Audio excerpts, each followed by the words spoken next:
School campus के लिए बड़ी कंपनी आती थी, जैसे जैसे सैमसंग आई थी, नगेरो भी आई थी, और ये आपका गूगल भी आई थी। तो काफी कॉन्शियस वाली जॉब है, ऐसा नहीं है कि मजे की जॉब है, ऐसा कहते हैं मजे की जॉब है टेस्टिंग की, ऐसा नहीं है। आपको आप रेस्पॉन्सिबल होते हैं, अगर कुछ भी प्रोडक्शन पे इम्पैक्ट होता है, कुछ भी बढ़ता है, या फिर कुछ भी अनएक्सपेक्टेड सा बिहेवियर होता है, तो आप सीधा रेस्पॉन्सिबल होते हो कि आपने ये कैसे मिस कर रहे हो। अब लोग कुछ कहते हैं कि आपको कैसे पता चलता है कि टेस्टिंग कंप्लीट हो गई। देखो, मैं किसी कंपनी की बुराई नहीं करना चाहूंगा क्योंकि मैं बहुत टफ टाइम से गुजर रहा हूँ उस कंपनी में एक्चुअली। तो आपको किस तरह के डोमेन का प्रोजेक्ट मिला और आपको कैसे समझ आया कि मुझे ये काम करना है, मेरी ये अप्रोच रहेगी? मैं सच बताऊं, मेरी कोई ड्रीम कंपनी नहीं थी। सच बता रहा हूँ मैं, मेरी कोई ड्रीम कंपनी नहीं थी। बस मेरा तो ये था कि मेरे को पैसा कमाना है। कंपनी का अपना अपना कल्चर होता है। अगर आप उसके पॉजिटिव देखोगे तो आपको पॉजिटिव ही दिखेंगे, अगर आप नेगेटिव देखोगे तो नेगेटिव ही दिखेंगे। तो मैनुअल टेस्टिंग के लिए इतनी कोडिंग की रिक्वायरमेंट नहीं है। बस आपको बस थोड़ा पता होना चाहिए कि क्या।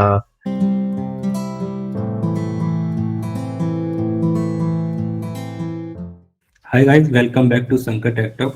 आज हम बात करने वाले हैं क्यूए प्रोफाइल के बारे में, और हम ऐसे इंसान से कनेक्ट करने वाले हैं, ऐसे इंजीनियर से कनेक्ट करने वाले हैं जो आपको पूरी नॉलेज देने वाले हैं क्यूए प्रोफाइल पर आने के लिए। क्यूए प्रोफाइल पर आने के लिए आपको कोडिंग की कितनी ज़रूरत है और कितने इनकम तक, या बोल सकते हैं कितनी मंथली सैलरी तक आप पहुंच सकते हैं इजीली विदाउट कोडिंग, वो सारी नॉलेज आपको इस वीडियो में मिलने वाली है। तो प्लीज वीडियो को पूरा देखें। तो वेलकम करते हैं पराग जी का। Hi Parag, welcome to the Sankat tech talk. Thank you Shankar, thank you for inviting me. And हाँ, मैं जो अपने एक्सपीरियंस शेयर कर पाऊंगा शायद व्यूअर्स के लिए, आपके व्यूअर्स के लिए हेल्पफुल होगा। मैं तो कल जल्दी जी जी, लेट्स स्टार्ट। बिल्कुल बिल्कुल। क्योंकि होता क्या है कि जो कॉलेज स्टूडेंट्स होते हैं उनको क्यूए की प्रोफाइल के बारे में, या जो भी आईटी में और अदर प्रोफाइल्स होती है, उनकी नॉलेज नहीं होती है। तो वो लोग सिर्फ एक चीज जानते हैं कि प्रोग्रामिंग सीखो, डेवलपमेंट करो, बस कोडर बन जाओ, डेवलपर बन जाओ बस। मोस्टली उनके थॉट ये रहता है। तो अदर प्रोफाइल्स को भी वो एक्सप्लोर कर पाए, ये हमारे चैनल का मोटिव है। तो सबसे पहले शुरू करते हैं आपके कॉलेज टाइम से, एजुकेशन से। आपने कॉलेज में क्या किया है, और स्कोरिंग अगर आप शेयर करना चाहें तो ठीक है, नहीं तो कोई बड़ी बात नहीं है। नहीं, बिल्कुल बिल्कुल, मैं शेयर कर दूंगा अपना सारा एक्सपीरियंस। तो ऐसे मैं एक यूपी के छोटे शहर से हूँ, तो मेरी जो स्कूलिंग हुई है वो गवर्नमेंट स्कूल से हुई है। उसके बाद मैं एक एवरेज स्टूडेंट हूँ, ना ही टॉपर। ऐसे कहते हैं लोग टॉपर, हमने टॉप किया ये नहीं, एवरेज स्टूडेंट। एंड उसके बाद मैंने बीएससी की है फिजिक्स से, और जहाँ पर मेरा कंप्यूटर से दूर दूर तक कोई रिलेशन नहीं है अब तक इन बीएससी। फिर after that I realise that I think कि जो दुनिया है वो टेक की तरफ भाग रही है, और I think we should go for tech also. फिर मैंने उसके बाद एमसीए एंट्रेंस एग्जाम दिया था। मैंने काफी एंट्रेंस एग्जाम दिए थे। फिर उसके बाद जैसे मैंने जेएनयू का दिया था, दिल्ली का दिया था, यूपी, उस टाइम यूपीटी हुआ था। अब तो पता नहीं, अब चेंज हो गया है, कुछ और नाम आ गया है। तो मेरा by God gracing Delhi University, जो कि गुरु गोविंद सिंह यूनिवर्सिटी है, उसमें मैंने एंट्रेंस दिया था। बाय गॉड ग्रेस अच्छी रैंक आ गई थी। ज्वाइन किया। मेरा कॉलेज का नाम था मैनेजमेंट एजुकेशन रिसर्च इंस्टीट्यूट, जो कि जनकपुरी डी ब्लॉक में है, और काफी अच्छा कुछ सीखने को मिला। लेकिन मेरा पहला एक्सपीरियंस विद कंप्यूटर लैंग्वेज ये था कि I start crying in first session of C++, include studio.h। वो मेरे को कुछ समझ में नहीं आ रहा था। Just starting crying, what is this going on. तो मैं हमेशा कहता हूँ कि इन्वायरमेंट बहुत ज्यादा फर्क डालता है, जो हमारे आसपास के इन्वायरमेंट है। मेरे जो कलीग्स, मेरे जो फ्रेंड्स थे, वो काफी अच्छे कोडिंग करते थे और काफी अच्छी नॉलेज थी उनको कंप्यूटर बैकग्राउंड की, क्योंकि वो पहले से कंप्यूटर पढ़ते हुए आए थे। तो मैंने अपना जो सर्कल बनाया था वो इस तरीके की बनाया था कि जब भी अगर मुझे कुछ नीड हो पढ़ने में या फिर कुछ जानकारी हासिल करना, तो मुझसे हेल्प ली थी। तो दिस इज द वाई मेरी कॉलेज और स्कूलिंग थी। तो कॉलेज के अंदर आपके जो फ्रेंड्स सर्किल थी वो कैसी थी? वो लोग इस तरफ सोच रखते थे कि यार मुझे तो सॉफ्टवेयर इंजीनियर बनना है, जैसे बात करते हैं लोग नॉर्मली कि मुझे जावा डेवलपर बनना है, मुझे सेल्स फोर्स में हम्म। जाना है, मुझे क्यूए बनना है, तो क्या था माहौल? शंकर, जैसे आपने अभी शुरू में बोला था कि कॉलेज के जो स्टूडेंट्स हैं उनको ज़्यादा नॉलेज नहीं होती प्रोफाइल्स के बारे में। सो सेम हमारे साथ भी था। हम लोग ऐसे थे कि सिर्फ कोडिंग करते थे, या फिर जो बुक्स का था, जो प्रैक्टिकल्स थे, बस वही करते थे। हमें ज़्यादा बस इससे ज़्यादा हमें यही पता था सॉफ्टवेयर इंजीनियर एक प्रोफाइल होती है, उसके आगे इसके अंदर क्या क्या सब कैटेगरी होती है किसी को नहीं पता था। जो हमारा ग्रुप था बस उसमें ये था कि लोग एक डेवलपर होते हैं, टेस्टिंग होती है, ये पता था। लेकिन डेवऑप्स के बारे में किसी को कुछ नहीं पता था। डेवऑप्स वाली भी एक प्रोफाइल होती है, या फिर मतलब कि सेल्स फोर्स की एक भी प्रोफाइल होती है, मतलब ये सब किसी को नहीं पता। बस इतना पता था डेवलपर होता है, टेस्टिंग प्रोफाइल होती है, और ये तो एक टेस्टिंग एंड्रॉइड का आपको डेवलपर। आइडिया था? टेस्टिंग को मेरा मेरा ये आइडिया ऐसा था क्योंकि मेरे एक नोन में थे, वो है ना अच्छी कंपनी में टेस्टिंग प्रोफाइल पे थे। जब उनका प्लेसमेंट हुआ था तो उन्होंने बोला था कि मैं इस कंपनी में टेस्टिंग प्रोफाइल पे हूँ। तो मुझे टेस्टिंग का प्रोफाइल तो पता था, बट भाई ये नहीं पता था कि इसमें होता क्या क्या करते हैं। हम्म। हाँ, तो ये था। उसके बाद मैंने जब अपनी एमसीए कंप्लीट करी, post graduation, I have no idea what I need to hmm. Get a job actually. उसके बाद मेरा मेरे को एक इंटर्नशिप मिली थी। इंटर्नशिप नहीं, इस तरीके से वो कह सकते हो आपकी, मैंने एक विदाउट पे मैंने एक जगह काम किया था। मैंने जहाँ पर मैं as a dot net developer select हुआ था, और वहाँ पर डॉट नेट डेवलपर का काम करते करते एक मेरे कलीग थे वहाँ पर, जो इनका नाम था प्रिया बिंदल, प्रियंका बिंदल, हम्म। जो टेस्टिंग प्रोफाइल में थे।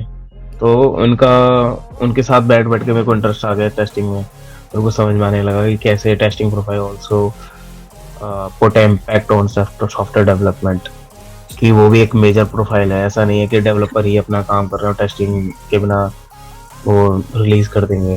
तो testing is a major point, उसके बिना कुछ नहीं हो सकता। जैसे मतलब एक इम्पोर्टेंस समझ में आने लगी थी कि हाँ टेस्टिंग प्रोफाइल है।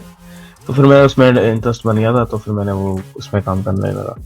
6 महीने मैंने आई थिंक फ्री में काम किया था। उसके बाद मेरे जो जॉब मिली थी वो अच्छी पे मिली थी। तो आपकी फर्स्ट सैलरी क्या थी पर मेरी मंथ? फर्स्ट सैलरी मेरी पर मंथ इन 2017 था 13,000। 13,000 थी। आपने हाँ, इसको इसको लेके मैं बहुत खुश था एक्चुअली। ऐसा नहीं था कि बहुत कम है यार, ये नहीं, मैं बहुत खुश था कि चलो कुछ तो स्टार्ट हुआ। Something is better than nothing. जहाँ मैं फ्री में बिल्कुल। काम कर रहा था, और जहाँ मेरे को 13,000 मिले, तो एक अपनी काम अपना स्टार्ट हो गया था कि चलो ठीक है, अब अपने को एक्सपीरियंस गेन करना है। और था वो कंपनी थी ईबे, और जो कि उस टाइम जहाँ मेरे को पता था कि eBay is the largest e commerce website for the Europe as well. तो वहाँ पर रहना, ईबे बहुत ज्यादा चलता है। तो ईबे में ये था कि मुझे as a cross browser testing के लिए दिया गया था, क्रॉस ब्राउजर टेस्टिंग। तो मेरे को पहले पता नहीं था क्रॉस ब्राउजर होता क्या है। मैंने उसके लिए पढ़ा कि क्रॉस ब्राउजर टेस्टिंग कैसे करते हैं। तो उसके बाद मेरे को समझ आने लगा कि अच्छा, कि एक ही एप्लीकेशन को डिफरेंट डिफरेंट ब्राउजर पे टेस्ट करने को क्रॉस ब्राउजर टेस्टिंग बोलते हैं। तो इस तरीके से एक्सपीरियंस गेन होता चला गया, और जो सीनियर्स थे उन्होंने काफी हेल्प करी, तो अच्छा होता चला गया, आई गॉट ग्रेस। तो आपने कंपनी में जाके सीखा कि टेस्टिंग की प्रोफाइल है और कैसे हाँ काम करना है? आपने उससे हाँ पहले कोई हाँ। क्रैश कोर्स नहीं किया, नहीं कोई सर्टिफिकेशन नहीं नहीं किया? नहीं नहीं ना नहीं। ही ना ही आपने पहले कॉलेज में कोई सब्जेक्ट पढ़ा था टेस्टिंग से रिलेटेड, राइट? कॉलेज में एक सब्जेक्ट हुआ करता था टेस्टिंग का। उसमें हमें प्रिंसिपल ऑफ टेस्टिंग ऐसे करके कुछ थे, जिसमें एचटीएलसी की लाइफ साइकिल पढ़ाते थे। कॉलेज में एक बुक थी हमारी, बट उसमें इतना कॉलेज वालों का इतना इम्पैक्ट नहीं था। मतलब वो इतना मतलब इनकरेज नहीं करते थे बच्चों को कि है ना आपको इस प्रोफाइल में भी जाना चाहिए। बट सब लोग एक तरफ ही भाग रहे थे, कोडिंग की तरफ ही भाग रहे थे कि कोडिंग करनी है, बिल्कुल। कोडिंग करनी है, कोडिंग करनी है। और इंटरेस्ट के ऊपर भी है, जिसको कोडिंग में इंटरेस्ट आ रहा था तो वो वैसे कर रहा था। लेकिन जैसे मैं अपनी प्रोफाइल के बारे में बताऊँ, तो मैंने कभी कंप्यूटर पढ़ी नहीं थी, और मुझे जॉब करनी थी, और मुझे लग रहा था कि how how to I get job, है ना। तो कि थोड़ी सी कोडिंग में मेरे को मिल जाए, ज्यादा मेरे को अपना वो एफर्ट या फिर मतलब ऐसे कह लो कि है ना, एक एवरेज स्टूडेंट जिसको कभी कंप्यूटर पढ़ी नहीं, सीधा एमसीए में जाकर पढ़ रहा है, उसको जॉब लेने के लिए तो थोड़ा बहुत अपना एक रास्ता चुनना था, तो मैंने वो रास्ता पहले चुना कि चलो इसमें पहले जाते हैं, उसके बाद धीरे धीरे अपना स्टार्ट करेंगे करियर जैसे भी होगा। तो आपके जो फ्रेंड सर्किल में जो लोग थे, जो फ्रेंड्स थे आपके, वो क्या कर रहे थे उस टाइम जब आप कोई इंटर्नशिप या कोई फ्री में काम कर रहे थे, उस टाइम वो लोग क्या कर रहे थे? ये एक फनी स्टोरी है एक्चुअली। जो लोग मतलब जिनकी कोडिंग अच्छी थी, वो नॉन टेक्निकल जॉब कर रहे थे उस टाइम, और मैं टेक्निकल जॉब कर रहा था एज अ टेस्टिंग प्रोफाइल। तो एक्चुअली उस टाइम ये हो रहा था कि सबको ये था कि जो मिल जाए वो ठीक है, क्योंकि मतलब कॉलेज से निकलते ही लगता है कि यार जॉब मिल जाए, थोड़ा सेफ हो जाए, हाँ मेंटली प्रेशर भी नहीं रहेगा घर वालों का या घर वालों पे, हाँ हाँ फाइनेंशियली फ्री हो वही है। जाएंगे। हाँ, तो अब मैंने उसमें भी इंटरव्यू दिया था। कंपनी थी WNS, जिसमें नॉन टेक्निकल जॉब थी। सब गए थे हम लोग, हम सारे फ्रेंड्स गए थे वहाँ पे इंटरव्यू देने। उसके बाद जैसे मैं इंटरव्यू दिया था, उन सबका सेलेक्ट, वो सारे सेलेक्ट हो गए, मेरा सिलेक्शन नहीं हुआ एक्चुअली।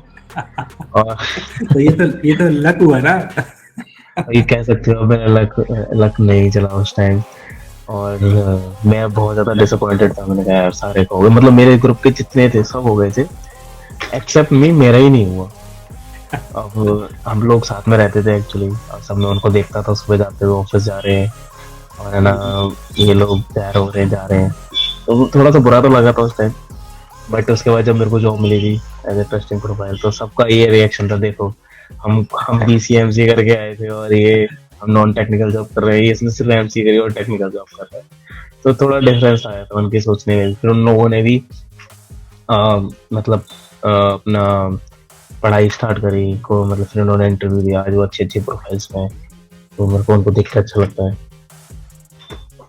तो अभी वो लोग भी, आपके जो फ्रेंड हैं, वो भी आईटी के अंदर ही जॉब कर रहे हैं? हाँ, अब वो सारे IT में स्विच हो गए हैं, टेक्निकल में switch हो तो गए आपके कॉलेज टाइम पे प्लेसमेंट होते थे कॉलेज से या फिर नहीं होते थे? हैं। नहीं होते थे कॉलेज में, मतलब एक no offence for college actually, college अच्छा था हमारा, बट ये है हमारे में पर्सनली कोई कंपनी नहीं आती थी, पूल कैंपस होते थे। तो होगा ना पूल कैंपस, 4-5 कॉलेजेस मिला के ना एक कंपनी आ रही है, तो वहाँ पे सारे इंटरव्यू। तो मेरे को सबसे ज्यादा ये लगता था, पहले एप्टीट्यूड वगैरह रीजनिंग वगैरह टेस्ट होते थे, तो कुछ लोग उसमें बाहर हो जाते थे, तो कोडिंग राउंड आता था। तो मतलब अगर मान लो 400-500 बच्चे बैठ रहे हैं, तो उसमें हार्डली 10 सिलेक्ट होते थे, 10 या 5। ये नहीं था कि बल्क में पूरे 50 ले जा रहे हैं या फिर 100 ले जा रहे हैं, ऐसा नहीं था, 10 या 5 तो आपका जो इंटरेस्ट था वो कोडिंग में नहीं था या कोडिंग में था, या फिर बाय लक बाय चांस आप टेस्टिंग में आ गए, ऐसा क्या था? मैं ये कह सकता हूँ कि कोडिंग में इंटरेस्ट था, शुरू से था, बट है ना उतने रिसोर्सेज नहीं थे मेरे पास पढ़ने के उस टाइम, ये कह सकते हो, क्योंकि मेरा बैकग्राउंड कंप्यूटर का रहा नहीं। जब मेरे लिए सारा कुछ नया था, मेरे को शुरू से A से स्टार्ट करना था, मेरे को 0 से। तो MCA भी कंप्लीट हो रही थी, तो मेरे को ये था कि घर वालों से प्रेशर हटाने के लिए, और मतलब मिडिल क्लास फैमिली से बिलोंग करता हूँ, ज्यादा हाई क्लास फैमिली से नहीं, तो ये था कि घर से पैसे भी नहीं आने चाहिए और अपने कुछ पैसे भी कमाने हैं, तो जो मिल रहा है वो ले लो। तो इस तरीके से मैं टेस्टिंग में एंटर कर गया। तो इसको आप बाई लक कह लो, बाई इस कॉम्प्रोमाइज कह लो, या जो भी कह लो, मैं जो मेरे को मिला, मैंने शिद्दत से काम किया, तो मैं तरीके से टेस्टिंग मिली मेरे को, मैं टेस्टिंग शिद्दत से घुस गया। और मेरे ऊपर बहुत लोगों की ब्लेसिंग्स है, बहुत लोगों का सपोर्ट है, जिन्होंने मेरे को गाइड किया कि टेस्टिंग में भी अच्छा कर सकते हो, ऐसा नहीं है कि कोडिंग में ही तुम्हें आगे बढ़ना है। क्योंकि एक बार जब आप किसी भी प्रोफाइल में एंटर करते हो ना, तो उस प्रोफाइल से दूसरी प्रोफाइल में स्विच करना बहुत डिफिकल्ट हो जाता है, क्योंकि आप 9 घंटे की जॉब करते हो, उसका अपना थोड़ी पर्सनल लाइफ एंजॉय करना चाहते हो, तो इसलिए थोड़ा सा डिफिकल्ट हो जाता है। मैं नामुमकिन नहीं बोलता, डिफिकल्ट है, बट हाँ, तो मैंने उसी में अपनी आगे राह बढ़ाई थी कि इस तरीके से आगे बढ़ते हैं। ठीक है, तो आपके अकॉर्डिंग जो कॉलेजेस या स्कूल्स की परसेंटेज होती है, वो किसी भी बड़ी कंपनी लाइक फॉर्चून 500 कंपनी में जाने के लिए कितना मैटर करती है? नहीं, कोई मैटर नहीं करती, ये बकवास है। मैं तो इस चीज़ के लिए बकवास बोलूँगा। ये लोग पता नहीं कैसे बच्चों के दिमाग में डाल देते हैं कि है ना, आपकी परसेंटेज अच्छी नहीं आएगी तो आपको अच्छी कंपनी नहीं मिलेगी। हाँ, एक क्राइटेरिया होता है, जैसे कुछ कंपनीज क्राइटेरिया रखती हैं कि है ना, थ्रू आउट फर्स्ट क्लास जो बच्चे हैं वो ये इंटरव्यू देंगे। तो ये क्राइटेरिया मैं मान सकता हूँ 60% का है, बट हाँ, ये नहीं कि आपको 90% या 98% लाने हैं, ऐसा कुछ नहीं है। आप एवरेज स्टूडेंट होके भी अच्छी कंपनी में जा सकते हो। मैं इस चीज़ का खुद से अपना एक्सपीरियंस बता रहा हूँ। मैं एक एवरेज स्टूडेंट हूँ और मैं करंटली अच्छी कंपनी में काम कर रहा हूँ। और इससे पहले भी मैं एक गेमिंग कंपनी में था, जो कि बहुत अच्छी गेम प्रोडक्ट था उसका। तो ऐसा कुछ नहीं है, अगर आपकी नॉलेज अच्छी है जिस भी प्रोफाइल में आप हो। तो आपके कॉलेज में कोई नामी कंपनी आती थी प्लेसमेंट के लिए उस टाइम, या फिर जो जैसे आप पूल कैंपस बताया था वहाँ उस टाइम में कोई कंपनी तो आती होगी कोई, हाँ, पूल कैंपस के लिए बड़ी कंपनी आती थी, जैसे जैसे सैमसंग आई थी, सैमसंग आई थी, नगेरो भी आई थी, और ये आपका गूगल भी आई थी।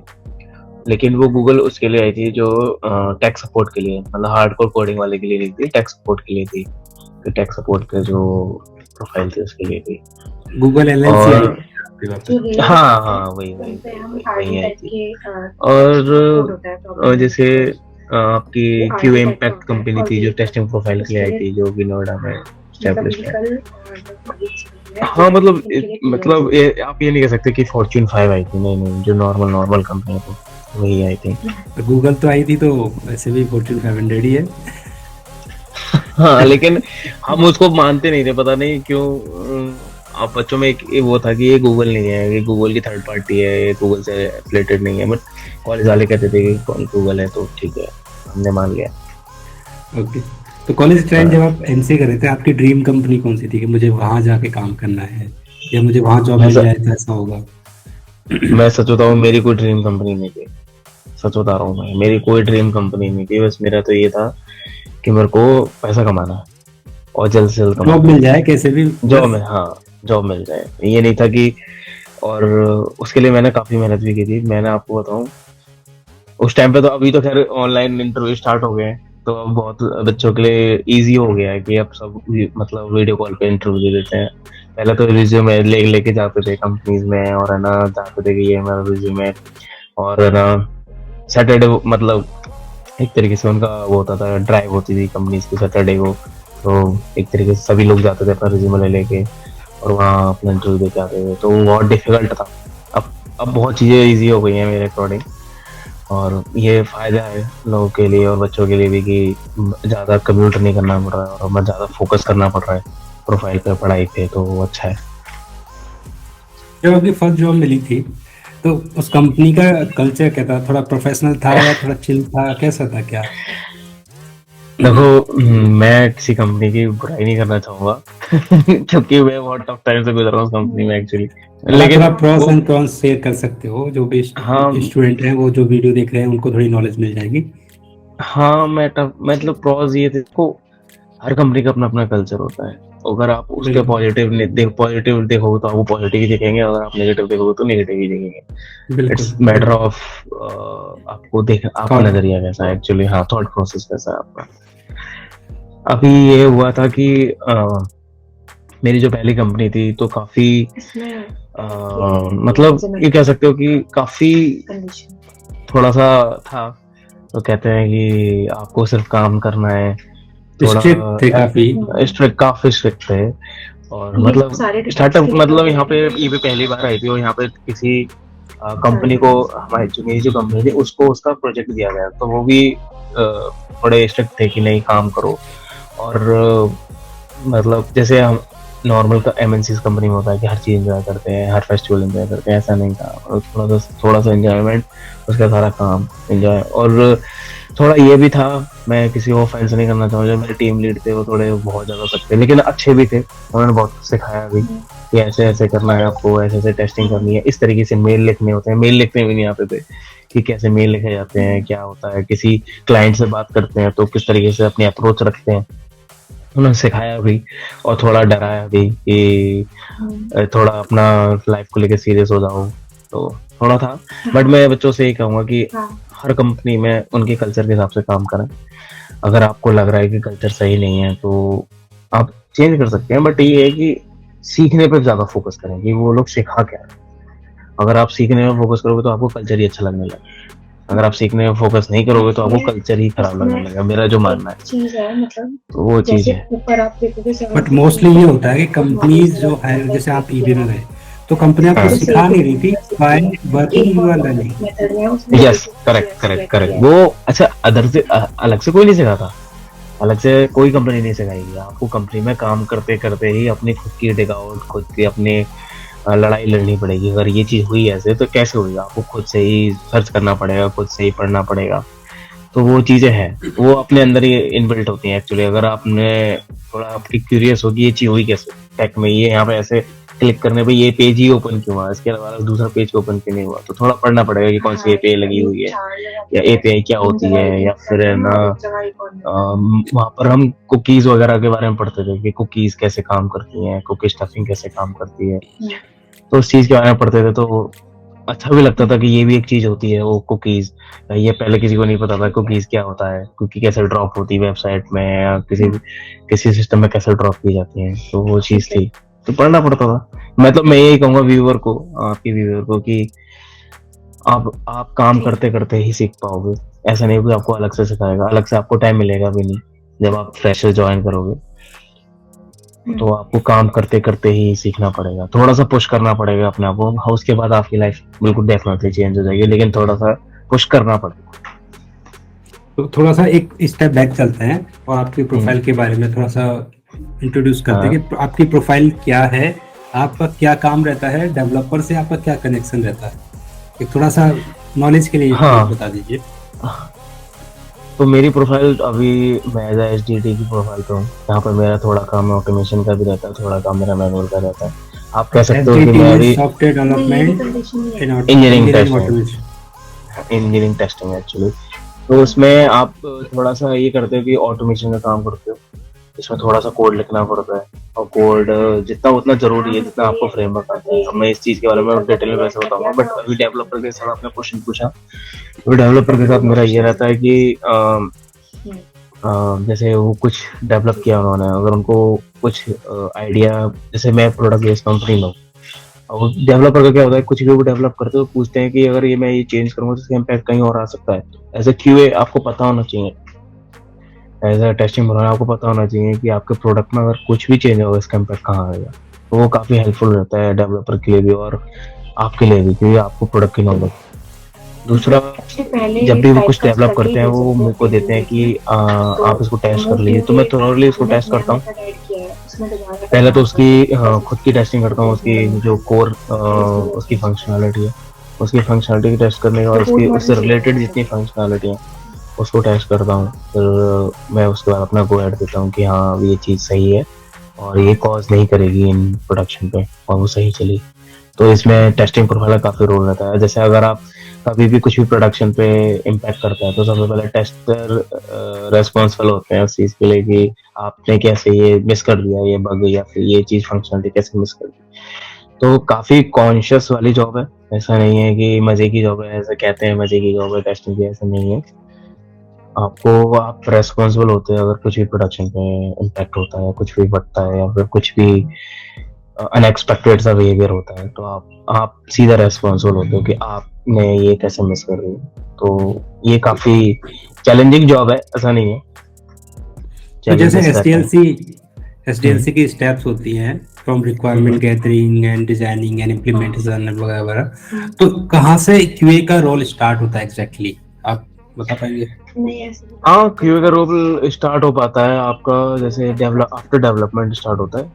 वैसे अगर देखा जाए तो उससे पहले ही स्टार्ट हो जाता है, सेम टाइम पे चलती हैं चीज़ें। जैसे रिक्वायरमेंट आती है तो सेम टाइम पे डेवलपर अपनी डेवलपमेंट करते हैं और उसी रिक्वायरमेंट को पकड़ के टेस्टिंग प्रोफाइल वाले उसके टेस्ट केसेस लिखते हैं। केसेस इज लाइक कि अगर मैं ये चीज़ टेस्ट करूंगा तो उसका क्या इम्पैक्ट होगा, तो टेस्ट केसेस लिखते हैं अकॉर्डिंगली।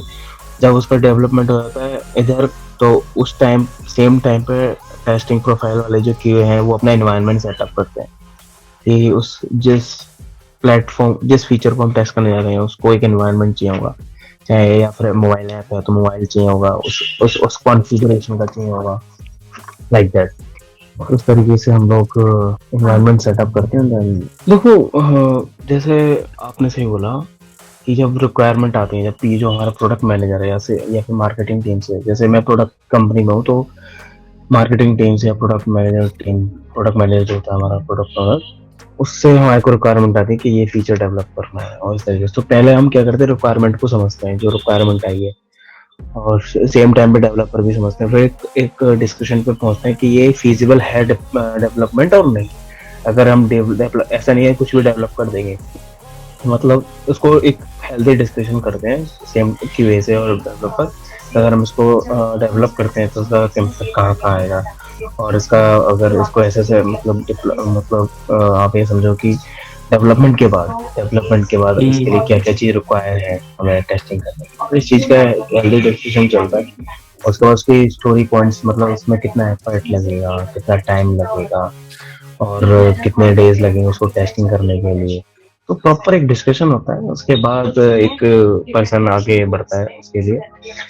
अब जैसे डेवलपमेंट हो गया, डेवलपमेंट डेवलपर से डेवलपमेंट कर दिया है, उसके बाद हम अपने टेस्ट केस एग्जीक्यूट करते हैं। उसके बाद अगर कोई बग मिलता है उसको रेज करते हैं, वो फिक्स करते हैं, ये एक साइकिल है वो चलती रहती है। और जब अब लोग कुछ कहते हैं कि आपको कैसे पता चलता है कि टेस्टिंग कंप्लीट हो गई। ये करेक्ट। बहुत बहुत है ना, ये बहुत कॉम्प्लिकेटेड क्वेश्चंस है।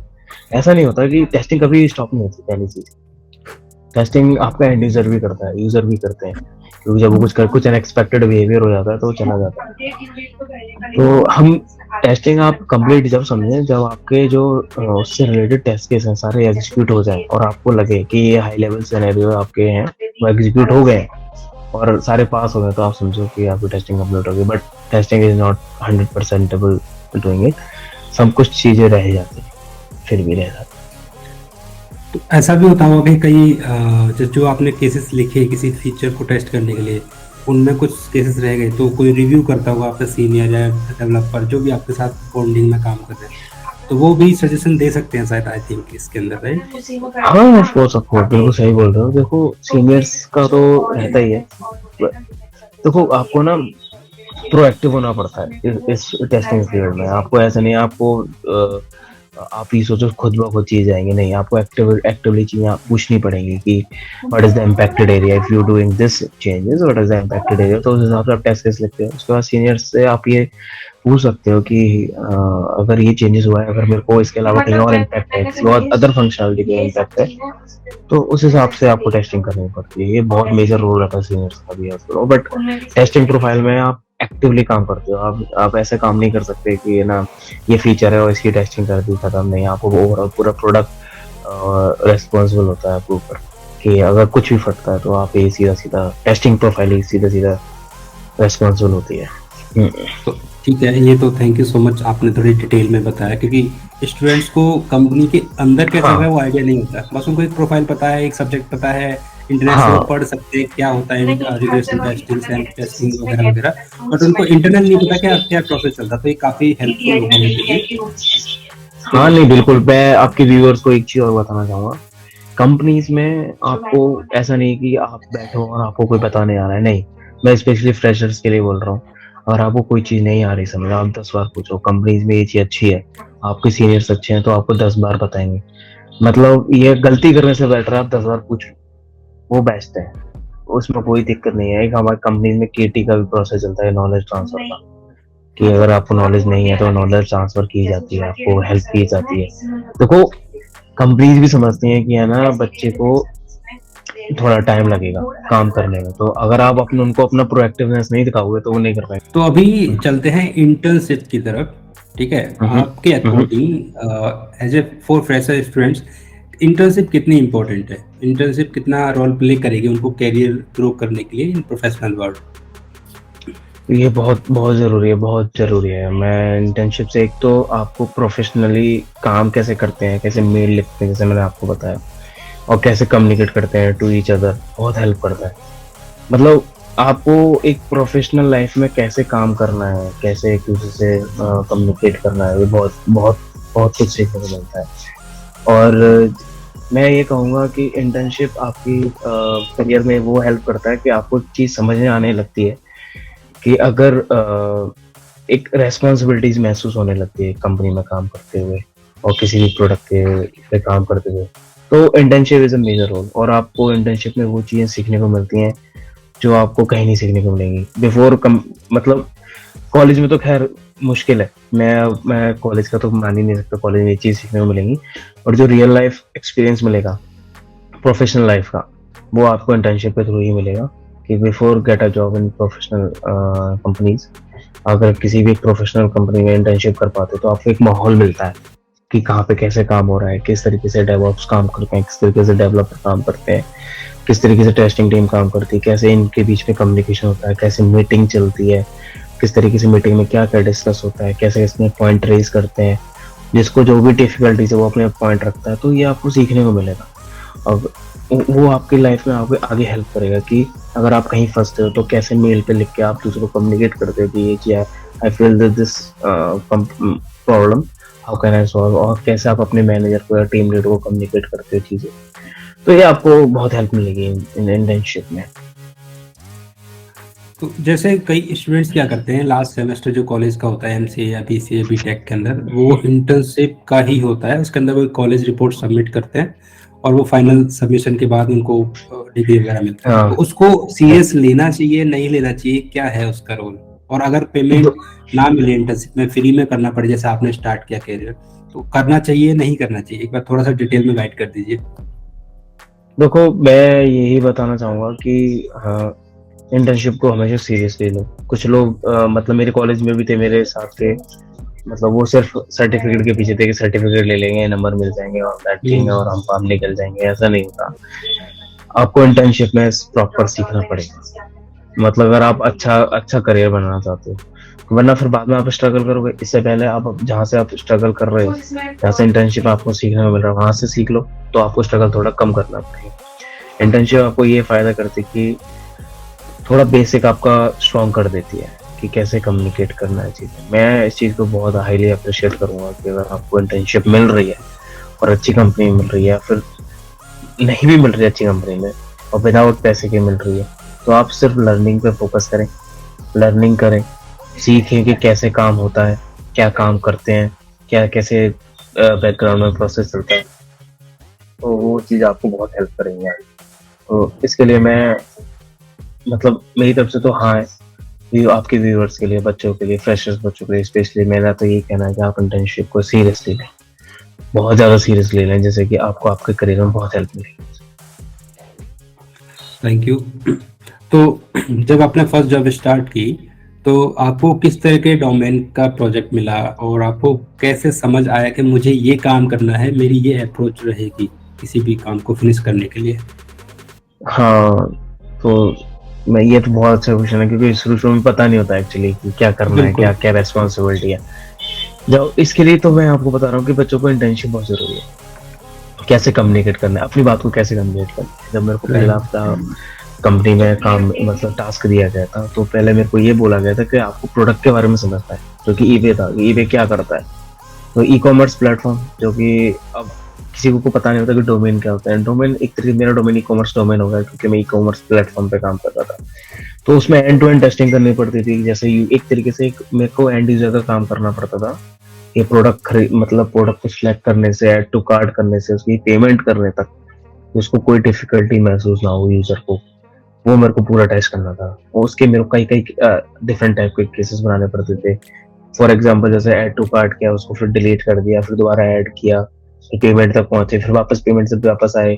तो कुछ भी सिनेरियो बनाने होते हैं जिस तरीके से हमें, देखो मेन मोटिव टेस्टिंग टीम का यही होता है कि हमें सॉफ्टवेयर को ब्रेक करना है। ऐसा नहीं है कि सीधा सीधा चल टेस्ट कर लिया, नहीं। मोटिव ये होना चाहिए कि आप ऐसा सिनेरियो बनाओ कि उसको ब्रेक करो, जिससे कि वो सिनेरियो प्रोडक्शन पे जाके ना ही ब्रेक हो।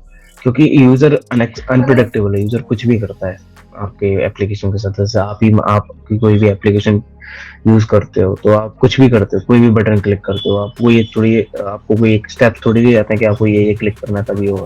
यूजर कुछ भी करता है जिससे कि वो सिस्टम ब्रेक ना हो। तो वो आपको इस तरीके से टेस्ट करना होता है कि सिस्टम ब्रेक ना हो, और ब्रेक करना पड़ता है बेसिकली टेस्टिंग के लिए।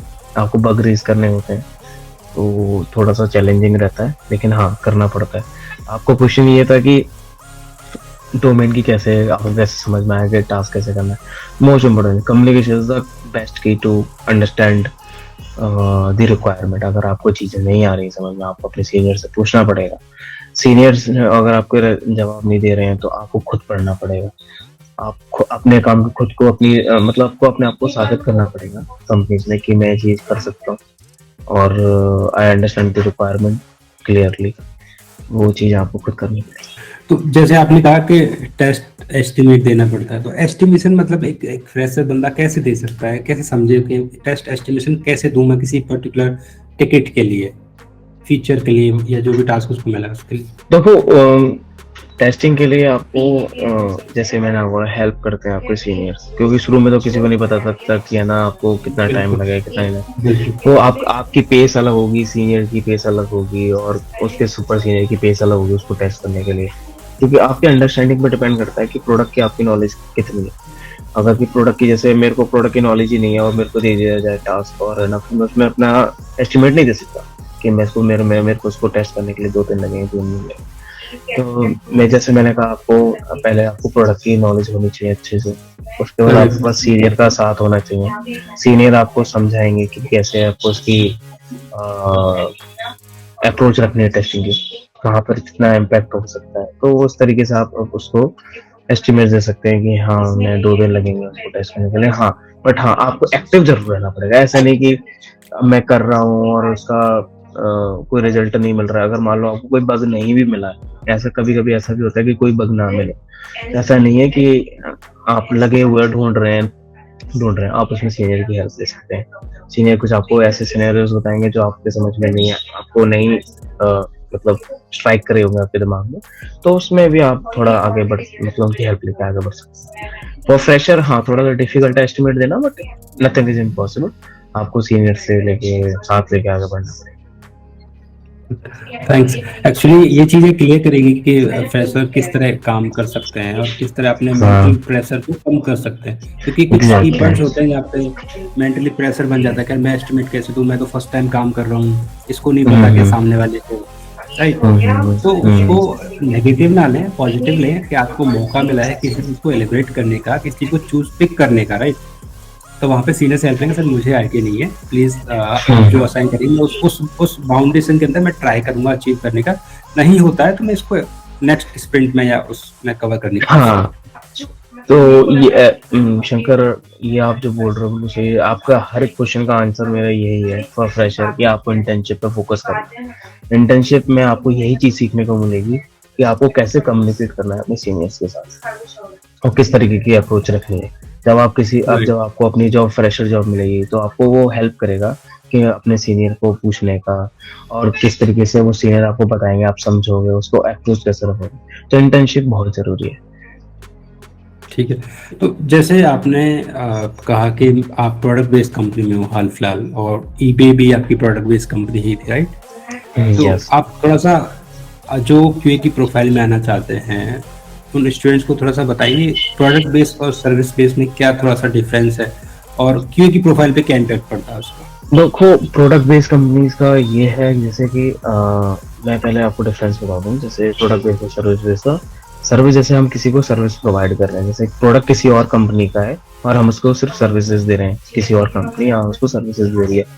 जैसे कि फॉर एग्जांपल जैसे मान लीजिए फेसबुक है और फेसबुक एक प्रोडक्ट है और उसको टेस्टिंग का कोई और सपोर्ट करता है, कोई दूसरी कंपनी सपोर्ट करती है टेस्टिंग के लिए। तो ऐसा समझ लीजिए कि हम सिर्फ सर्विस दे रहे हैं, टेस्टिंग की सर्विस दे रहे हैं। सेम आप डेवलपमेंट के लिए समझ लीजिए कि फेसबुक ने अपना प्रोडक्ट है और किसी तीसरी कंपनी को उसका डेवलपमेंट दे रखा है, उसकी ही टेस्टिंग दे रखी है। तो वो उस कंपनी के लिए फेसबुक आपकी सर्विस क्लाइंट हो गया और आप उसको सर्विस प्रोवाइड करा रहे हैं। और प्रोडक्ट बेस्ड कंपनी जैसे कि फेसबुक ही ले लीजिए, या फिर आप अमेजोन ले लीजिए, या फिर आप है ना फ्लिपकार्ट ले लीजिए, मिंत्रा ले लीजिए, स्विगी ले लीजिए। अगर आप उस कंपनी में है तो आपको आपको खुद का प्रोडक्ट है और आपको उसकी टेस्टिंग इस तरीके से करनी पड़ेगी एंड टू एंड, मीन्स कि जहाँ से प्रोडक्ट चला है और एंड यूजर तक पहुंच रहा है वहां तक आपको टेस्टिंग करनी पड़ेगी। और प्रोडक्ट बेस्ड कंपनी का यही मोटिव रहता है कि जब मेरा प्रोडक्ट किसी यूजर पे जाए तो वो कहीं से कहीं तक फेल ना हो और अच्छे से अच्छे यूजर इजीली उसको ऑपरेट कर पाए। तो वो मोटिव रहता है। और सर्विसेज में कि आपको एक पर्टिकुलर फीचर दे दिया जाता है और आपको उस फीचर की टेस्टिंग करनी है या उसी फीचर को ऑटोमेट करना है या उस फीचर को आगे बढ़ाना है। तो वो सिर्फ आप उस फीचर तक लिमिटेड रहते हैं। ऐसा नहीं है कि आप फीचर तक लिमिटेड रहते हो, बट पॉइंट ये है कि आपका कितना क्लाइंट से कितना कोलैबोरेट हुआ है, क्या बिजनेस आपकी डिस्कशन हुआ है, वो उस पर भी डिपेंड रहता है। बट प्रोडक्ट बेस्ड कंपनी में मैं आपको ये बताना चाहूंगा कि आपको एंड टू एंड रिलाय होना पड़ता है हर चीज पे। आपको एक रेस्पॉन्सिबिलिटी महसूस होती है प्रोडक्ट की कि ये मेरा प्रोडक्ट है और ये अच्छे से ऑपरेट कर पाए, इजीली नेविगेट कर पाए यूजर। तो उस तरीके से टेस्टिंग करेंगे। तो जैसे सपोज करो किसी ने कॉलेज पास आउट किया, फिर 3 या 6 महीने की इंटर्नशिप कर ली, उसके बाद 2 से 3 ऑफर हो सकते हैं, 4 भी हो सकते हैं। तो कुछ कब ऑफर जो है वो प्रोडक्ट बेस्ड है, कुछ सर्विस बेस्ड कंपनी से है, राइट? कैसे डिसाइड करे एक स्टूडेंट, एक फ्रेशर कैंडिडेट कि मुझे सर्विस बेस्ड में जाना चाहिए या प्रोडक्ट बेस्ड कंपनी को चूज करना चाहिए? तो दोनों ही अपनी जगह सही है कि आपको किस में जाना है, लेकिन डिपेंड करता है कि मैं सबसे बड़ा फैक्टर बोलूंगा कि जहाँ पर आपको लर्निंग ज़्यादा मिले और आपको अच्छी पे मिले वहाँ आपको जाना चाहिए। दोनों ही कंपनी में अच्छा सीखने को मिलता है। मैं तो सिर्फ यही है। और मैटर में देखो, आप इस टाइम पे मैटर ये करता है जहाँ आपको पे ज़्यादा मिले और वहाँ आप जाओ। लर्निंग आपको खुद करनी पड़ेगी। अगर आपको चूज करना पड़ा कि सर्विस बेस्ड हो है ना प्रोडक्ट बेस्ड, तो नॉर्मली आप सर्च कर सकते थे किस कंपनी के क्या रिव्यूज हैं, क्या कल्चर रहा है, क्या नहीं है। तो ये कोई हार्ड एंड फास्ट रूल नहीं है कि आपको प्रोडक्ट बेस्ड में ही जाना है। Depend on the company reviews और आपके ऊपर है कि आपको क्या पे मिल रही है। तो अगर आपको पे प्रोडक्ट ज्यादा दे रहा है तो आप प्रोडक्ट बेस में जाइए, अगर सर्विस बेस ज्यादा दे रहा है तो सर्विस में जाइए। It's upon to the candidate and students. मैं यही कहूंगा, मेरा कोई हार्ड एंड फास्ट रूल नहीं। अगर मेरे को सर्विस कंपनी अच्छा पैसे दी मैं सर्विस बेस में जाता। तो ये है थोड़ा सा। लेकिन जैसे आपने अपनी टेस्टिंग प्रोफाइल चूज की, राइट? तो उस प्रोफाइल को चूज करने के बाद जैसे आपने काम स्टार्ट किया, तो आपको क्या लगता है कि आपको प्रोग्रामिंग की नॉलेज होना जरूरी है या फिर विदाउट प्रोग्रामिंग नॉलेज चल जाएगा काम? देखो, टेस्टिंग में 2 प्रोफाइल होती हैं जो मेरी समझ में है। एक तो मैनुअल टेस्टिंग होती है और एक ऑटोमेशन टेस्टिंग होती है। तो मैनुअल टेस्टिंग के लिए इतनी कोडिंग की रिक्वायरमेंट नहीं है। बस आपको बस थोड़ा पता होना चाहिए कि क्या कॉन्सेप्ट चलते हैं, मींस लाइक थोड़ा सा ऊप्स के बारे में पता होना चाहिए। ऊप्स कॉन्सेप्ट जो है कि हाँ ये थोड़ा सा पता होना चाहिए, बट इतना हार्ड ना भी पता होगा तब भी कोई हार्ड एंड फास्ट रूल नहीं है। आपको कोडिंग की इतनी रिक्वायरमेंट नहीं है मैनुअल टेस्टिंग के लिए। आप सिंपल अपनी मैनुअल, बस आपको एक लॉजिकल थिंकिंग बहुत जरूरी है। जैसे मैंने आपको बताया लॉजिकल थिंकिंग कि ये सिनेरियो बनाने आने चाहिए कि इस केस में क्या होगा, इस केस में क्या होगा, तो वो आप टेस्ट करोगे आने चाहिए। तो मैनुअल टेस्टिंग के लिए इतनी खास कोडिंग की जरूरत नहीं है, बट हाँ ऑटोमेशन के लिए थोड़ा जरूरत है क्योंकि आपको उसमें कोड लिखना पड़ता है, ऑटोमेट करना पड़ता है। जो टेस्ट केस आपने लिखे हैं उन्हीं को ऑटोमेट करना पड़ता है। बिल्कुल। तो जो स्टूडेंट अभी कॉलेज में है, जो स्टूडेंट अभी वीडियो देख रहे हैं और जो लोग इंटर्नशिप कर रहे हैं, अगर वो अपनी कैरियर को स्ट्रॉन्ग बनाना चाहे तो उनको स्टार्टिंग में अभी क्या पढ़ना चाहिए? किस तरह के सब्जेक्ट को चूज करना चाहिए? इंटरनेट से वो क्या पढ़ सकते हैं? कोई भी टॉपिक। मैं स्टूडेंट्स के लिए अभी सबसे पहले ये बोलूँगा कि उनकी डेटाबेस बहुत स्ट्रांग होनी चाहिए फॉर टेस्टिंग के लिए। अभी रिक्वायरमेंट डेटाबेस की सबसे ज़्यादा है। आपको पता होना चाहिए कि डेटाबेस में कैसे क्वेरी लगाते हैं, कैसे डेटा पुल करते हैं, कैसे कोई डेटा इंसर्ट करते हैं, क्योंकि तो सारा खेल वही है। आप ये सोचो कि है ना हम फंक्शनैलिटी को टेस्ट कर लेंगे और आगे बढ़ जाएंगे, वो भी एक तरीका है। बट अगर आपको अपनी प्रोफाइल स्ट्रॉन्ग करनी है तो डीबी की नॉलेज होनी बहुत डेटाबेस की, और आपको क्वेरीज लिखनी आनी चाहिए, जिससे कि आपको एक नॉलेज मिलती है कि अगर मेरे को कभी कहीं कोई केस फंसा है तो आप उसका डेटा निकाल के डीबी में से देख सकते हो कि ये सही है या गलत है। तो वो बहुत जरूरी है। मैं डीबी पे ज्यादा फोकस करने को बोलूंगा। अगर उनको टेस्टिंग में ये एंटर करना है राइट नाउ तो डीबी पे फोकस करें और थोड़ा जावा। अगर कोई भी प्रोग्रामिंग लैंग्वेज, ऐसा नहीं कि आप जावा ही करो, पाइथन भी कर सकते हो। देखो डिपेंड ऑन योर स्किल्स, आपका इंटरेस्ट किस पे है। सी में है तो सी की नॉलेज होनी चाहिए थोड़ी बहुत। फॉर मैनुअल के लिए इतनी रिक्वायरमेंट नहीं है, बट हाँ अगर आपको अपना करियर बिल्ड करना है ऑटोमेशन में, तो आपको थोड़ी सी प्रोग्रामिंग की नॉलेज जरूरी है। तो जैसे क्योंकि प्रोफाइल के लिए नॉलेज ज़रूरी है, राइट? तो आप गाइड कर पाएँगे कि सही सोर्स ऑफ रीडिंग क्या है? कहाँ से यूज़र को पढ़ना, मतलब कैंडिडेट को पढ़ना चाहिए? जैसे कि हाँ। आईएसक्यूबीटी हो गया, राइट? हम्म। सर्टिफिकेशन भी प्रोवाइड कराती है।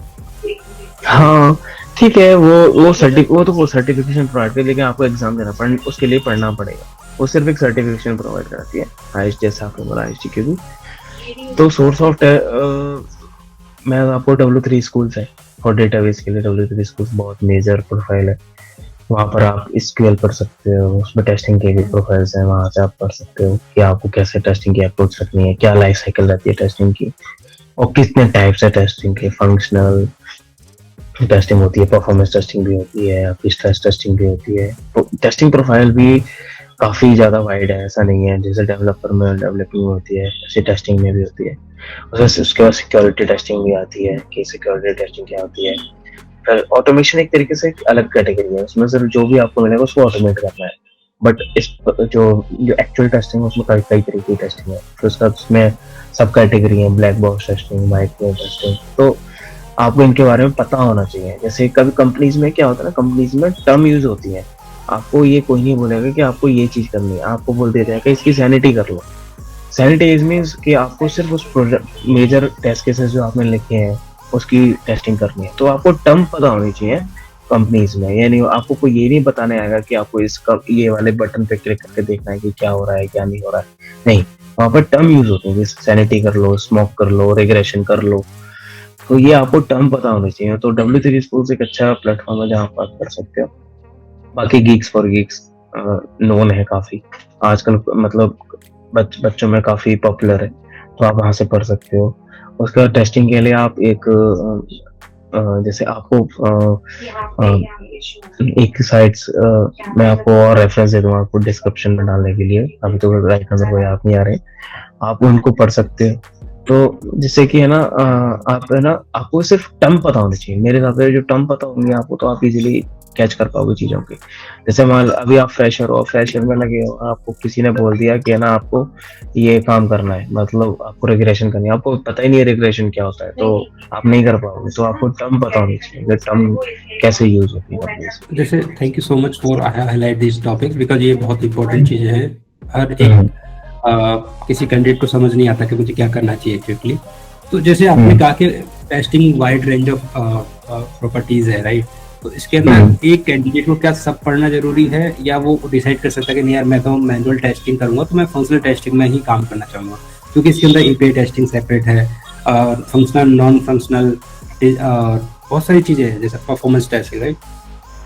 हाँ बिल्कुल आप सही कह रहे हैं। देखो इसमें अलग अलग कैटेगरीज हैं। देखो सिक्योरिटी टेस्टिंग आती है, इसमें से सिक्योरिटी आपको टेस्ट करनी होती है कि कहाँ पर ब्रीच कर सकती है एपीआई, कैसे कोई सिस्टम को हैक कर सकता है या फिर सिस्टम को ब्रीच कर सकता है, उसके पेमेंट गेटवे को ब्रीच कर सकता है, या फिर कुछ भी ऐसा कुछ अनएक्सपेक्टेड सा कर दे जिससे कि कंपनी को लॉस हो। तो सिक्योरिटी टेस्टिंग वहाँ पे होती है बिजनेस को इम्पैक्ट करने के रिलेटेड। तो ऐसे इसमें testing is a wide range. जैसे आप मैंने बोला, तो आप किसी एक प्रोफाइल को चूज कर लो। जैसे आपको परफॉर्मेंस में जाना है तो आप सिर्फ परफॉर्मेंस कर सकते हो टेस्ट की। जैसे मेरे को एक एपीआई की परफॉर्मेंस चेक करनी है कि एक एपीआई कितने यूजर का लोड ले सकती है। तो मैं अगर जो फ्रेशर बच्चे हैं और या फिर यूजर है, अगर कोई एक सिंपल लैंग्वेज में समझाना चाहूँ तो मैं ये ऐसे समझा सकता हूँ। जैसे बिग बिलियन डेज सेल आती है, फ्लिपकार्ट की आती है, अमेजोन की आती है, तो वो लोग पहले परफॉर्मेंस टेस्टिंग करके रखते हैं कि एक टाइम पे इतने यूजर्स आएंगे, इतना ट्रैफिक आएगा, तो क्या हमारा सिस्टम उसको झेल पाएगा या नहीं झेल पाएगा। तो ये सिंपल लैंग्वेज में मैंने आपको बता दिया। तो इस तरीके से इसको परफॉर्मेंस टेस्टिंग बोलते हैं। तो इसके लिए अलग से कैंडिडेट हायर किए जाते हैं कि आपको सिर्फ और सिर्फ परफॉर्मेंस पे ध्यान देना है। परफॉर्मेंस की हमारे जो सिस्टम का परफॉर्मेंस है वो ओवरऑल बढ़िया रहे और वो फटे ना। कभी कभी आपने पहले देखा हो, बहुत पहले होता था कि गवर्नमेंट की साइट क्रैश कर गई, कोई भी एग्जाम का फॉर्म निकलता है गवर्नमेंट का मतलब ओपन ही नहीं हो रहा है, तो वो परफॉर्मेंस से रिलेटेड होता है क्योंकि उन्होंने परफॉर्मेंस टेस्टिंग नहीं की होती है और एकदम हैवी ट्रैफिक आ जाता है साइट्स पे, वो वेबसाइट क्रैश कर जाती है। तो ये भी कैटेगरी परफॉर्मेंस। और फंक्शनल एक ऐसी कैटेगरी है जहाँ पर बहुत ही मेजर काम होता है एक्चुअली, और बहुत ही वाइड काम होता है। उसमें आपको हर एक फंक्शनैलिटी टेस्ट करनी पड़ती है, नेविगेट करना पड़ता है यूजर की तरह कि अगर यूजर यहाँ क्लिक करेगा इसके बाद कहाँ करेगा, उसके बाद कहाँ, उसको कहाँ इनपुट देना है कहाँ नहीं है, तो उसको इजीली नेविगेट करा पाओ पूरी वेबसाइट पे। वो एक तरीके की टेस्टिंग होती है, वो फंक्शनल टेस्टिंग होती है। इसमें भी कई चीजें हैं, एपीआई भी आपको टेस्ट करनी पड़ेगी, एपीआई टेस्टिंग भी करनी पड़ेगी कि एपीआई का आपका रेस्पॉन्स क्या आ रहा है, आपका सर्वर ठीक चल रहा है। वो बहुत डीप चला जाऊंगा तो इस तरीके से, लेकिन मैं फ्रेशर्स के लिए यही कहना चाहूंगा कि आप कुछ भी चूज करें सोच समझ के करें कि आप उसमें आगे क्या करना चाहते हैं, क्या नहीं करना चाहते हैं, और अपना करियर कैसे बनाना चाहते हैं, तो आप इस तरीके से चूज कर सकते अभी हमने क्यूबी प्रोफाइल क्या होती है, क्यूबी प्रोफाइल में कितनी वैरायटीज हैं और किस तरह काम होता है, वो सारी डिटेल डिस्कस कर चुके हैं। तो अभी आता है एक हॉबीज का सेक्शन के। कॉलेज टाइम में एक हॉबीज अलग होती है, प्रोफेशनल लाइफ में थोड़ा सा प्रायोरिटी वर्क होती है तो उसकी हॉबीज सेपरेट हो जाती है। तो क्या आपको क्या लगता है कि हॉबीज कितना रोल प्ले करती है किसी भी कैरियर को ग्रो करने के लिए या फिर मेंटली रिलीफ कर देने के लिए?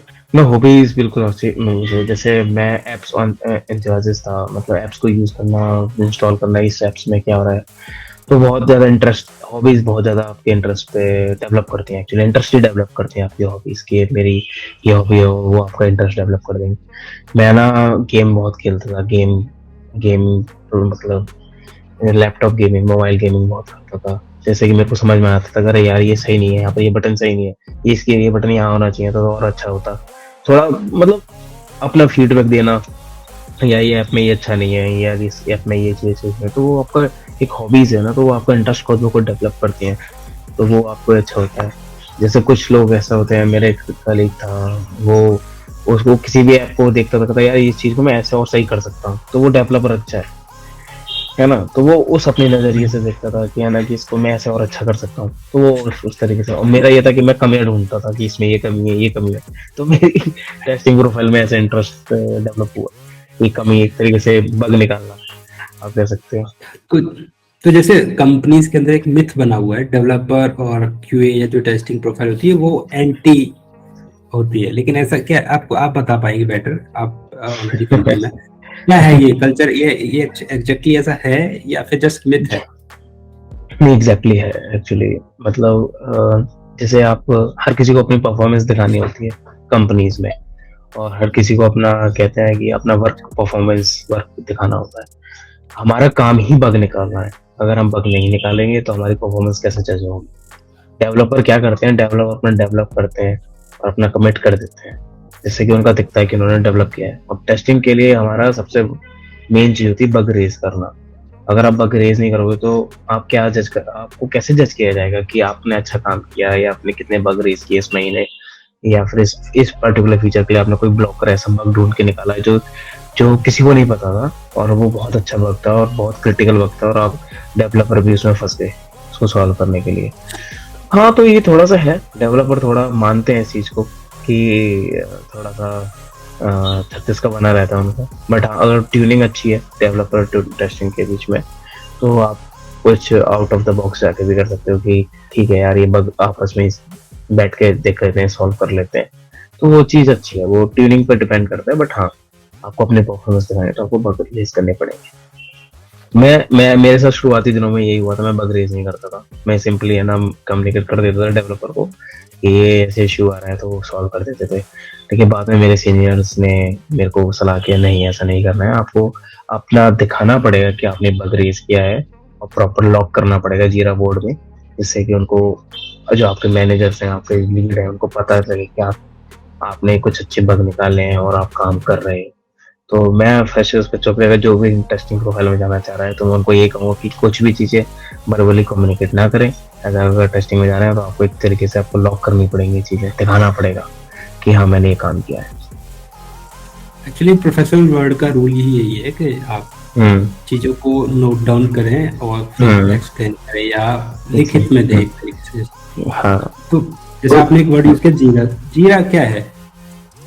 जीरा एक मैनेजमेंट टूल है, जिसको आजकल ये एटलांस करके एक प्रोडक्ट पेरेंट कंपनी है उसका एक प्रोडक्ट है जीरा, और शायद मेरे को सही से प्रोनाउंशिएट कर नहीं पाया हूँ मैं, तो उसके लिए माफी चाहता हूँ। जीरा एक मैनेजमेंट टूल है जिसमें हम अपना सारा वर्क लॉग करके रखते हैं कि हमने आज इस स्प्रिंट मतलब इतने दिनों में इतना काम करना है और इस बंदे को इतना काम करना है। और इसमें कुछ भी अगर आपको कम्युनिकेट करना है तो जीरो बोर्ड के थ्रू कम्युनिकेट किया जाता है दूसरे पर्सन के लिए, जो इजी रहता है मैनेज करना कि ये टास्क थे और इसके सब टास्क ये हैं। अगर आपको कुछ भी जैसे टेस्टिंग टीम को बग रेज करना होता तो उसके अंडर हम उसको रेज करते हैं कि ये बग है, तो अगर डेवलपर उसको फिक्स करते हैं तो उसको मार्क डन करते हैं। उसमें कई सारी कैटेगरी होती हैं कि टास्क क्या है, उसके बाद वो इन प्रोग्रेस है टास्क या नहीं है, उसके बाद उसको वो टास्क की टेस्टिंग, फिर वो टेस्टिंग फेज में आता है, ये टेस्टिंग डेवलपमेंट फेज में आता है, फिर टेस्टिंग फेज में आता है, फिर वो रेडी टू डिप्लॉयमेंट फेज में जाता है, फिर डन फेज में जाता है। तो एक मैनेजमेंट टूल है जो कि आपको हेल्प करता है आपके डे टू डे वर्क में। एक्चुअली जैसा आप काफ़ी एक्सपीरियंस दे चुके, शायद आई थिंक 5+ एक्सपीरियंस आपको ऑलरेडी हो चुका है, राइट? यस तो correct. As a experience engineer आप स्टूडेंट्स को क्या गाइड करना चाहोगे, क्या एडवाइस देना चाहोगे उनके करियर ग्रोथ के लिए कि जो अभी से वो स्टार्ट कर सकते हैं?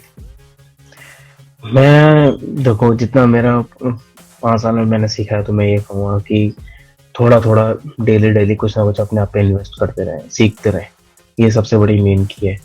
मैंने बीच में थोड़ा मुझसे मिस हो गया था कि मैं डेली, एक होता ना कि जब शुरू में जॉब लगती है थोड़ा ऑफिस लाइफ एंजॉय करते हैं, थोड़ा पर्सनल लाइफ एंजॉय करते हैं, वो भी बहुत जरूरी है, ऐसी बात नहीं है।